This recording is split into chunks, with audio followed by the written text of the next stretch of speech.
live. Is it supposed to be on? Yeah. Oh, it's okay. That's fine. So, this is our first attempt at a podcast. We just want to have a conversation. Yeah. Long overdue. It's been a while since we've had a chat. Yeah. And our chats, I'm biased. I think our chats are fucking brilliant. I think they're pretty good. Our dad thinks they're obscure. Yeah, well, he's right. If Dad likes it, we know it's good. Definitely. So we were just talking about a thing. Yeah.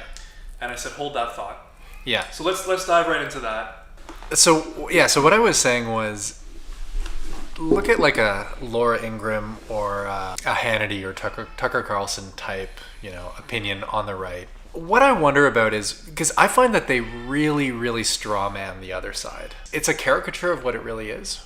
And I don't get why they do that. Is it because it is just easier because they just have to fill like X number of minutes with just cotton candy that they're... Yeah, well, I think it's definitely easier, but I also think that it's human nature. A straw man is either an oversimplification or exaggeration of the opposition, or just a falsehood about what they are. Portraying their arguments in a way that they're not. Which is something that's easy to dismantle. That's easy to exactly. But do we do this as human beings in regular conversation in life? Yes, yeah. We do. I think that the straw man actually plays into human nature. Yeah, like as a simplification. But it's not just that. I mean, the other thing is that it's more sensationalized and it's more salacious. Yeah, I hate that stuff. Yeah, I know, but people don't hate that stuff. Yeah. They don't hate the argument as much as they hate what's being argued, and it gets their hatred boiling. And that's what gets clicks and views and so on these days. I guess it's the optimist in me, or the naive part of me wonders why they don't take the arguments actually as they are, because it's so much more of an interesting target. You would be able to fill your hour slot with like pretty interesting stuff. Let me ask you this though. Yeah. Do you think that John Oliver does the straw man argument towards the right? Like, is John Oliver guilty of the things that, say, Hannity is guilty of, but just, coming from the left? Yeah. He is a little bit. A little bit. His stuff also, I'd like to say, is really well researched. That's the thing. Like, he may be points. strawmanning, but he's not talking about them most of the time. He's talking about his subject matter. He's not strawmanning that thing. Like, he's researching that thing. But he does really play into outrage culture. Oh, yeah. John Oliver's show begins. He does the same thing every time. Yeah. Welcome. Yeah, and it does seem like a little bit of a carnival to me of outrage. Yeah. And I love John Oliver. Like, I liked him on The Daily Show. I like his show a lot. I listen to it whenever it comes out. The thing that got me about John Oliver was when the Me Too movement was coming to fruition, and he was on a panel that was discussing completely different topic within which Dustin Hoffman was there. Dustin Hoffman had been recently accused of doing things 30 years prior on the set and that set. He brings it right up. And he brings it up and like he doesn't let it go. I just sort of thought, okay, so he's playing to his audience. He's hijacking something that this audience, because it was in front of an audience, didn't show up for. Not to mention, I have an issue with holding someone accountable for a thing they did 30 years ago that I wasn't there to witness, nor has anyone like properly vetted the accused and determined guilt. Yeah. I'm not a judge. It's 30 years ago and I wasn't there. And I have a bias because my audience loves this stuff. Yeah. And now I'm acting outraged. Yeah, that's where John Oliver started to lose me a little bit. I'm not saying Dustin Hoffman's not guilty. I couldn't assert that, and neither can John Oliver. I don't actually know what the story is at all with. No, I don't know. I don't really know. But I also don't. Okay, I haven't even heard allegations. They sounded like they probably happened. I don't know actually what the appropriate thing to do is. That seems a little bit safe and easy. It was safe and easy, and it was also like, I don't know. You know what? I'm sort of biased. I kind of like Dustin Hoffman's work. Like he's done a lot of stuff. See, that shouldn't play into it. No, it shouldn't play into it. But I'm admitting my biases here. Yeah, fair enough. Like I'm a huge Michael Jackson fan. Pretty conflicted over the recent documentary. Not that I haven't watched it. But it's funny, right? Because we didn't just learn this. No, but I did spend a lot of time believing that Jackson was falsely accused. My opinion of Jackson up until recently, which is now I'm like, I don't know what to think. But what I used to think was, this is a guy who had a lot of trauma as a child, who never really grew up. There's a theory that he's a castrato. Yeah, I mean, that's one of those schoolyard things. It would answer a lot of things. Not just his voice, but like, allegedly he never had sex with his wife. Very likely his children are not his. I mean, they're white kids. They're just white. Just because you bleach your skin doesn't mean you produce white babies. No. Like, he seems very asexual, and that he was probably exploring intimacy with children in a way that was inappropriate, but perhaps non-sexual. That's what I used to think. Yeah. Now I don't know what to think. But god damn it, I still love Billie Jean. Maybe we'll cut that part out. I don't know. For me, maybe it's just easy to disconnect stuff like that, but I don't see the relationship really between. I mean, even when I like a song and I don't like the artist, like I don't know, I don't make a connection between these things. I don't know that says anything about his music. I mean, he's dead. The music's made. The hazard would be like sort of giving him a pass. I don't think you have to hate his music because of what he did in his life, but I also think you get to if you want to. But now there's like because like it's pretty common to play a bit of MJ at a wedding. Yeah. But at a wedding, you've got 125 to 250 people, Yeah. all of their own mindsets, and so people are like, well, we can't play R. Kelly anymore. But you see what it really is, though? All it is it's a clash of like context and symbol. It's not because like, oh, MJ did these things, therefore we must not like his music.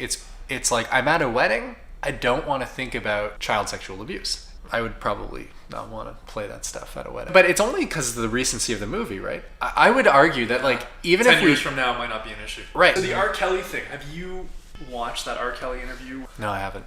The R. Kelly thing's been around for a while, and there was allegations, and I think a court case which he won for peeing on an underage woman or girl. This is something he did. Well, it's certainly... We wonder if he did. We don't really want... We think he did. I think he got off, like he did not get charged. Like we don't wonder if OJ killed his wife. He had an interview, and I mean, I don't need to... The internet's already seen all the stuff, and if you haven't seen it, basically he gets up and he's like hoarse and screaming and like very like almost crying, almost in tears, and like throwing and punching the air and stuff, and like he gets very, very passionate. Now this is a guy whose life is ruined, probably gonna go to jail, and he's certainly got financial trouble. We see a lot of humanity in that interview. Okay. But he looks like a guilty human. To me, I mean, he looks very capable of emotional instability and violent outbursts. So you can't go to a wedding and listen to Michael Jackson or R. Kelly. I'm much more on the side of like, fuck R. Kelly. You still living, still making money off your music, guilty bastard. MJ did not seem like a violent person, but I think they're very different specimens. Anyways, we should move on from Michael Jackson. Yeah, let's do that.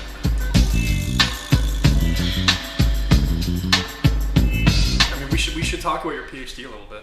Yeah, well, we can do that. I mean, I did just finish my dissertation today. It's actually not hard to understand. I'm a lot less proud of the work for my PhD than what I've been working on more lately. You kind of take an arc, right? And so the stuff that I actually had to write up, not as hot on that. It's all about social media stuff, social media analysis. The idea being, what can platform administrators do to affect discourse? I mean, that's the idea. But when it gets into the actual scientific study of it, you really have to sweat over all the details. It starts to get a little bit boring. So, okay. I guess it starts to get a bit boring. I think the truth is that it starts to get a little bit technical and specific. But what's your opinion of Facebook? To talk about, it needs to be broken up, terrible for your mental health, regulated more tightly. Care to comment on that? And before you do, have you heard about Elizabeth Warren and her desire to break up Google and Facebook, a number of others? No, I didn't. That's pretty interesting. I don't know what her approach is. I think that like, if you actually try to drive at it, like you're not going to be successful. But I think that we better start talking about that. But I consider Google and Facebook to be the most concerning internal threat because of their exposure to influence over our minds and psychology. Yeah, it's the power. It's the pooling of too much power in one spot, and different kinds of power pose different risks, right? And I honestly think that it's like Google, don't be evil, right? That's not their motto anymore. It's not their motto anymore. And the thing is, they're a company that happens to have sort of a good personality. Yeah. There's a weird thing about Google though, and I've noticed this. You can't call up YouTube and be like, hey, can I speak to a representative? I have an issue I need to deal with. Any Google service, like, yeah, I bought a Google movie to stream, I can't watch it.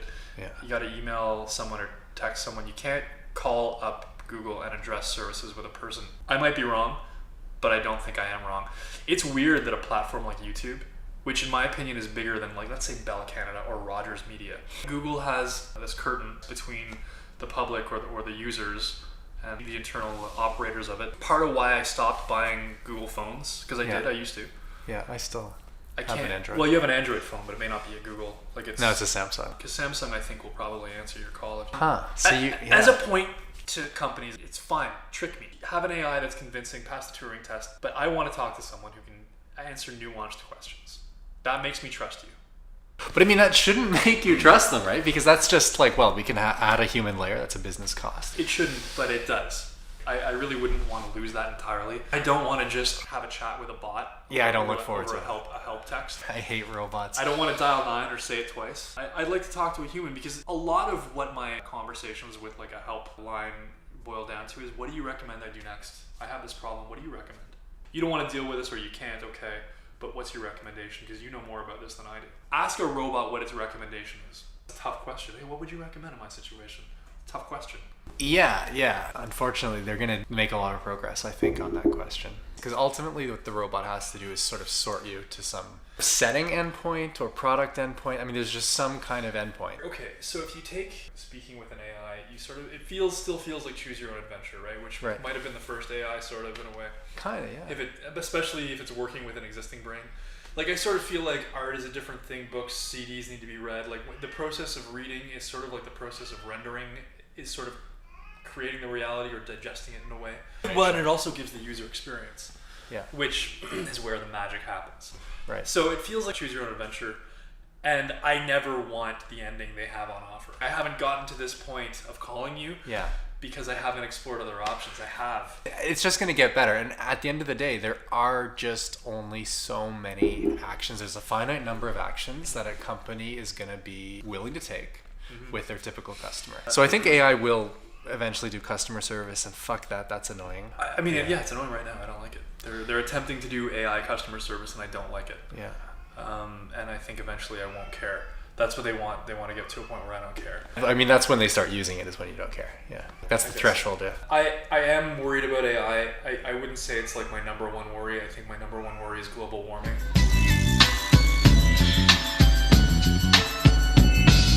I'm pretty surprised that we're still being like, my identity, this is who I am. Like, I'm not important. Yeah. And I don't expect you to worry about my identity. Well, he's a white guy, so of course I don't worry about it. Neither should he. Fair enough, nor should you worry about it. It's my problem. I think if we worried about global warming a little bit more and about our adolescent-based identity crisis a little less, well, that's what I'd react to. Global warming is an actual, real, legitimate threat. It's more of a global emergency than a national emergency. We're already seeing property value drop in areas that are like projected to be. It's funny, right? Because places like the Pentagon or places like markets that do research are gonna like reflect these facts. It's gonna show up in threat assessments. I believe it has for a while. Yeah, I mean they've known since at least the 50s, and they understood it based on what happened on Venus. I mean, I think that we're going to engineer our way out of it, but I think taking that for granted isn't going to help. Don't you think one of the interesting side effects of Donald Trump going in there and smashing fucking everything is that the Democrat who gets elected in 2020 can just totally legitimately national emergency, right, I was global warming. The Republicans are legit worried about it, and they've said it. Yeah. The reporter that said to Donald Trump, you know, are you going to consider a national emergency? Yeah. We all watched. What was that? Well, I mean, that's actually an amazing question to ask. Yeah, kind of. If you're like, I want to fuck it up. Yeah, but no one thinks that they're going to ask the president and cause him to do. That journalist didn't realize. How could he? I swear to God, the minute it came out of his mouth, the words of, oh shit.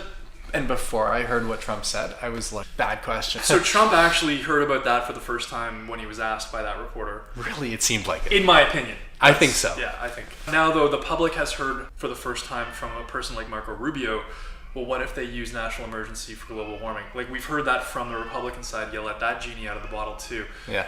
I'm okay with that. I actually think it is much more than a national emergency. And this is, I think, what understanding Trump and his role in history is all about. Yeah, just he's that wrench banging around in the gears. I honestly think, like, whatever you think about... causing the immune system to react. But whatever you think of Michael Moore, there are good and bad things to think about this guy. He said it best when he said Donald Trump is the human Molotov cocktail that the disenfranchised white people just, like, tossed into the machine. I think it might be good for the machine. I think the machine needed it. Although he's really come through in that. I'm worried about Donald Trump stuff. How he's a very polarizing symbol, especially the rise of white extremism, and I don't want to call it that, but that's what it essentially is. in America and in the West is inevitable. Just looking at tribes when they deal with certain stresses, the decline of the white population and politically the white influence. Yeah, just looking at demographics, you could have called this, and people did. There's going to be this kind of thing, but you don't need to stoke the flames of this white nationalism, which Trump does, and that's my number one concern. There's a side to Trump that's like, okay, part of him anti-establishment, and I think he's going to provoke a really strong election in the next federal election. I also think he's sharpened the media with his criticism. I think he's made the media better. He's exercising them. I really like Ari Melber, Chris Cuomo. Chris Cuomo really tries to do a good discourse. That's what he's trying to run. I like it a lot. Wow. I've never seen Chris Wallace be better. I've never seen Shep Smith. We're seeing the best of these guys right now. Shep Smith really gets to show his true mettle in this situation. I think he's so. just like wearing it like it's nothing. He's just fucking doing his job. Yeah, it's great. Just straight. I think Trump's ironically made the media better. Of course. With his criticism of it. It's his symbiont. So I think the response to Trump is good. I'm worried about how much he's stoking the flames of discourse and division. Yeah. It could go too far. Yeah, there's a reason they're not going to impeach him. They probably could, but they're choosing a long game because they're worried about a reaction, and a lot of people just say the word civil war. It wouldn't make any sense strategically to impeach him. You just let the thing wind down. He's exposed as a loser and a con artist who really doesn't even pull off the con and doesn't even care. Just let him lose the election. I honestly, and it's what I've said all along, he's going to fuck this shit up, which is what the system needs, but he's just going to get arrested like a normal criminal afterwards. Oh, well, Trump. I don't think he colluded. It's interesting, we should point out just that the report from Robert Mueller dropped yesterday. Bill Barr is currently reviewing it and then is going to send it to Congress, and then we'll see about the public. There's two pieces of information, I think, that we learn from the closure of and the delivery of the report. Okay. Number one, there's no more Mueller indictments. There's certainly going to be indictments as a result of Mueller's work. Yeah. In terms of spin-offs in other jurisdictions. I think Mueller is the blueprint for the other investigations. Yeah, and he's the seed. Politically and stuff, there's a lot of valence to that because Mueller would, for example, make all the final decisions, like anything that's going to happen with Trump or his family, that's a Mueller issue. So we're not arresting Jared. We're not arresting Not going to be doing Junior. Eric Trump has managed to stay out of this. What happens when you look like a reptile? He gets made fun of a lot by... Everybody, yes. Yeah.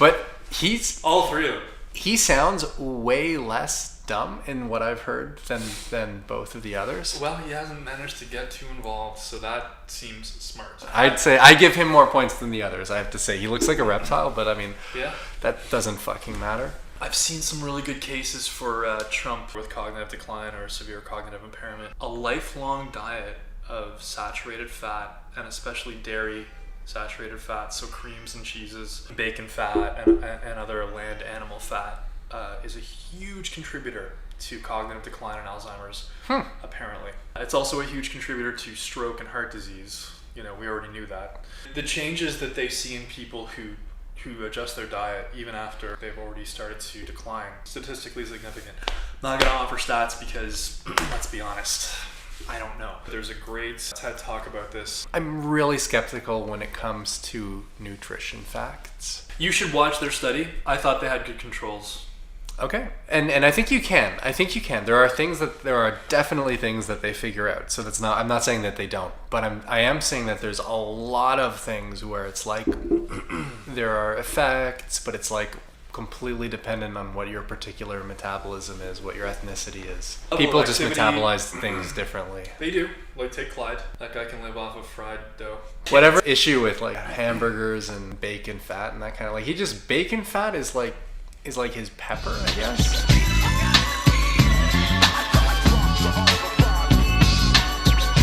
Okay, so we were just talking a little bit about Canadian politics recently. And you weren't paying much attention. You weren't really biased one way or the other. I just got a few headlines or like little clips. And so what was your impression at that point of Canadian politics right now? So there was something going on with Justin Trudeau, which was this issue with SNC Lavalin. I think the Attorney General had to make some kind of decision. So at this point, Jody Wilson-Raybould has already had her testimony, so has Butts. Generally the controversy is in high gear. So yes, to answer your question, yes. But that was news 4 weeks ago. Right, and this was... Sorry for being a dick. No. But I mean, you're just putting in the context, and I wouldn't have been able to fill in the details. But anyways, as far as I knew it, she had to make a decision. I think SNC-Lavalin did something that was not right. Like they broke a law or something. Okay, so to fill that in, SNC-Lavalin has had a number of charges or allegations against them, and this one pertains specifically to actions in Libya, prostitutes or escorts, bribery of that sort occurring in Libya Okay. during the Gaddafi era. You know, and one thing I'd like to say, that for sure happened. And SNC-Lavalin also terminated everybody associated with that allegation. So they internally admit it happened. Yeah, it's not really denied. They're seeking a deferred prosecution agreement, which is by no means claiming innocence. What is that? Well, the difference being that they'll still be able to work in government contracts in Canada, where if they didn't have that, it's possible that they, for a certain time penalty up to 10 years, wouldn't be able to have any government contracts in Canada, which would ruin them. So they're putting a little bit of slack in the system because it's a big operation. Yeah, it's like a difficult situation. The company took measures to eliminate the corrupted people associated with. Also, I'd like to say, if you don't want Canadian companies engaging in these kind of practices, how are they going to do business in India or Pakistan or Libya or Morocco? How are they going to do business in Russia? No, I can answer that question. Okay. Better than is standard there. Just do better. Be pulling upward. But that makes you competitively at a disadvantage, in my opinion. Except that you're also richer, so you're already at an advantage. Why are you richer? Because you're from fucking money. Against Russia? You're not richer. Well, okay, it depends exactly what aspect. If you're engaging with Putin personally, okay, yeah, richest fucking guy. The GDP, but I don't think that, okay, so it's a Canadian company like SNC-Lavalin isn't going to go and tell Russia how to do business. They don't get to go and tell Gaddafi how to do business. If they're going to go into these markets. No, I agree. There are rules of engagement. So if we're going to say don't be corrupt, then I think we should identify markets you're not allowed to do business in. What about a relative corruption idea? I'm just coining it right now, but what about relative to what is standard level corruption in that arena? Yeah. You do better. I'm not saying that's a measurable thing, but what I'm saying is if we could think ideally as individuals, what would be the best thing? Wouldn't it be something like that? Maybe, and I think that's what the federal government kind of already does. We do trade with all of these countries. You get oranges from Morocco, for example. Right. Everybody gets plutonium from Libya. I think that's the thing. If you watch Back to the Future. The Libyans! The federal government takes advantage of trade agreements with all of these markets, and these markets are hugely corrupt.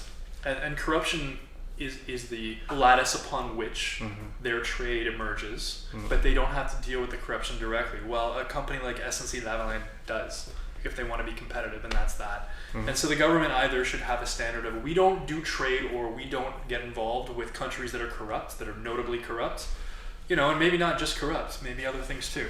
Or if you let your companies engage in business there, you have to just, they're going to have to be competitive somehow. I don't know how you resolve that, but by punishing them individually and saying you have to take on more responsibility than is competitively reasonable, I don't think that's the right answer. I think you have to define corruption, institutionalize it almost and down-regulate it. I mean, in my idealistic view of it, what should happen is we should decide there's certain countries that are too corrupt. It's not worth it, don't enter. Right. And then there's other countries where, okay, for whatever pragmatic reasons, we kind of need to do it, or there's a lot of pressure to want to do it, then we should make it observed, track it, and like I said, go above market on the marks of corruption. So figure out what it is. Is it that the workers are not being treated well in the factories, let's say? So we look at what everyone else is doing, or if anything like that is happening, or what the standard market level would do, right? And then say, we're fucking... invest 3 or 4 or 10 times as much. So if it's the lack of ventilation in the factory or whatever, if it's the longer hours, just pay them 2-3 times as much. I think if you build a business or if you build a project, there should be a certain level of idealism and vision and projection of what you want to be. There should be a pride in growth towards goals. Those kind of projects tend to fail the least. That's sort of what I hear, but I don't understand how that's going to be competitively realistic. But I mean, it depends specifically on the example.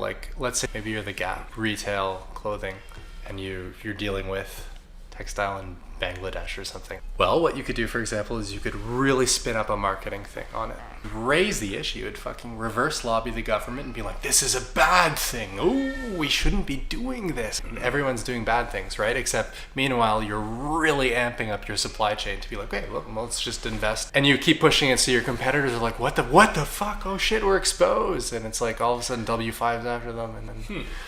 No, that's a pretty good example. Yeah, but it would take a lot of foresight, I guess, to do it. You know, it's easy to call it out, but that's what we should be trying to do, those kinds of things. I guess so.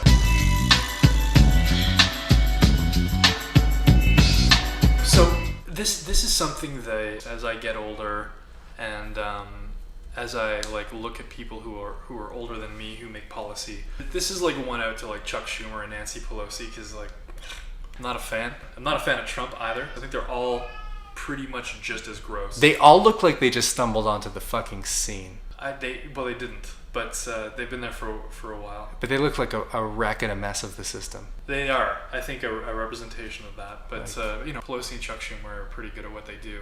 They're much smarter than Trump. They're all gross and corrupt. But I had a thought, because I really feel like in the midst of a lot of online social media based discourse and hatred and tribalism towards certain groups, amidst all this, I'm really worried about global warming. I'm surprised that there isn't more concern about that from our governments. And this is coming from Canada, where Trudeau has not neglected it. You know, he's done okay. Trudeau's, I don't know how old he is. I'm going to say he's like 45. He's about, he's 43 to 47, I think. He's he's 6 to 8 years older than me. And I think he probably cares about some of the things I care about. If I think about myself as a 70-year-old right now, Mm-hmm. how much do I really care about global warming? I don't. Well, no. Those are the people making policy, guys. That's the problem. Fucking Chuck Schumer and Nancy Pelosi and Donald Trump and people that age. Bernie Sanders, God bless him, he actually cares. But a lot of the people over 60 don't care about global warming. Well, now let's think about this, right? I thought about it. They're the ones pushing the switches. Yeah. Okay. Okay. But when they push the switch, a bunch of dominoes fall, and the dominoes fall in a cascade that policy wonks design. All I'm saying is that they're going to be pushing switches fine. The policy wonks, that's where we should be looking. We should be saying, hey, you fucking design a thing that makes sense. I really like the fact that there's a lot of students and student associations that are protesting climate change and global warming. I like it. I think it's a good thing. I think it's important. Yeah, Because I really think the global warming thing's solvable. Like I think there's a reason for optimism. Yeah. We can do this. So we can do this. Technology, like fucking technology. But you guys have to care about it. You gotta care about it. It makes sense. Like, let's just do it. Like, there's plenty of money to be made. Yeah, there's jobs. And not only is there money to be made, but like, that's gonna help with the Gini curve. If you just like, we need to retool. That's care about it. You gotta care about it because we have to invest. The stress innovation. The fact that we have to innovate based on this stress is going to result in lateral branching of technology that we haven't really thought about yet either. It's good for technology for us to have this stress. We're gonna build good stuff. It's good for society. It causes some reshaping. We could fail. Failure, that's a real thing. It's like we might fail. That's why we have to bear down on the policy wonks. It's nosediving, but we've just realized the stick's in our hand. Whoa. Just pull. Okay, do you remember how I made that platform Luminocracy? The reason I made that was I look at the news, I look at like what's on Reddit. I like doing math. Why isn't there a place where people discuss policy with enough refinement that it's like a formalism? So that we can just solve the equations and just fucking do it. Because that's all, it's just metabolism. Like, it is metabolism. But the money is constantly like, but no. Because why? Because it doesn't make sense. Because I'm in power and I'm in control. And like, you just can't like, it's constantly distorting. It's like economic can't be a science because it's like, it's getting pushed by money. It's so weird and like. It's not though, right? It makes perfect sense. No, it does make sense, but it's literally being too close to the core. You're getting too hot to do your job properly. It's the mammon, man. Yeah. We know that power corrupts. We know. We're susceptible to it. It's dukkha, is what it is. Yeah, well, yeah. And when it pools up, it gets like crazy necrotic. It does get bad. Yeah, it gets gross. It does. Yeah, it's a funny thing.